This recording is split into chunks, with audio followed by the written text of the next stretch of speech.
अस्सलाम वालेकुम नाज़रीन, तुसी वेख रहे हो SPN न्यूज़ ਤੇ ਮੈਂ ਹਾਂ ਚੌਧਰੀ ਸਰਫਰਾਜ਼ ਅਹਿਮਦ। ਖਬਰਾਂ ਨਾਲ ਹੁਣ ਜਨਾਬ ਤੁਹਾਡੇ ਵਾਸਤੇ ਮੈਂ ਰਿਆਲ ਦਾ ਜਿਹੜਾ ਵੇ ਰੇਟ ਉਹ ਲੈ ਕੇ ਆਇਆ ਵਾਂ। ਮੁxtਲਿਫ ਬੈਂਕਾਂ ਵਿੱਚ ਰਿਆਲ ਦਾ ਕੀ ਰੇਟ ਹੈ ਸਾਊਦੀ ਅਰਬ 'ਚ ਉਹ ਮੈਂ ਤੁਹਾਨੂੰ ਦੱਸਣਾ ਵਾ।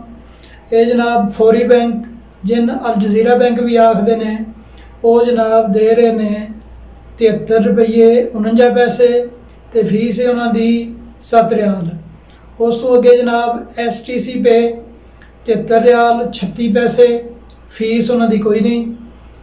अगों जनाब आ जाता वे तहवील राजी अल राजी बैंक वो दे रहे हैं जनाब 73 रुपये 40 पैसे फीस है उन्होंने 13 रियाल ते 80 पैसे। वैस्टर्न यूनियन जनाब दे रहा वे 73 रुपये 72 पैसे ते फीस है वो 5 रियाल ते 75 पैसे। अगे आ जाता जनाब मनीग्राम का रेट है 73 रुपये 32 पैसे फीस जी है 14 रियाल ते 95 पैसे। उस तो अगे जनाब आता वे अंजाज बैंक अल बलाद 73 रुपये 35 पैसे फीस उन्होंने जी जनाब 17 रियाल ते 25 पैसे। तो जनाब हूँ मैं तुहानू दसन लगा वा इंडिया का रेट जोड़ा वे इंडिया रुपये का रेट रियाल का 1 रियाल का कितना रेट है सऊदी अरब मुख्तलिफ बैंकों में। सब तो पहलों जनाब फौरी बैंक जिन अल जजीरा बैंक भी आखते रहे वो दे रहे हैं जनाब 22 रुपये तो 5 पैसे फीस है वो जनाब 10 रियाल।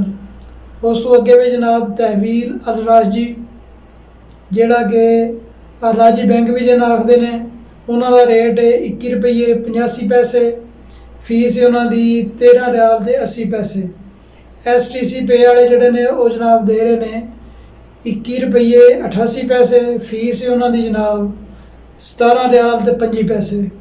अगों जनाब आ जाता वे वैस्टर्न यूनियन जिन अरसाल आखते हैं वो जनाब दे रहे हैं 21 रुपये 99 पैसे ते फीस है उन्होंने 5 रियाल ते 75 पैसे।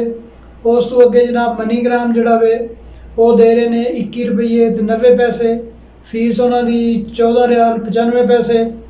अगे जनाब आखिर ते जोड़ा वे अंजाज बैंक जिन बैंक अल बलाद भी आखते हैं वह रेट है 21 रुपये 88 पैसे तो फीस है उन्होंने 17 रियाल ते 25 पैसे।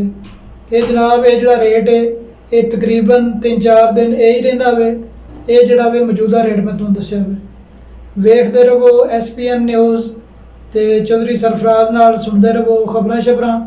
लो जनाब इजाज़त दो फिर हाज़र होवांगे नवे रेट लैके नवीं खबरां लैके। उदों तक रब रखा।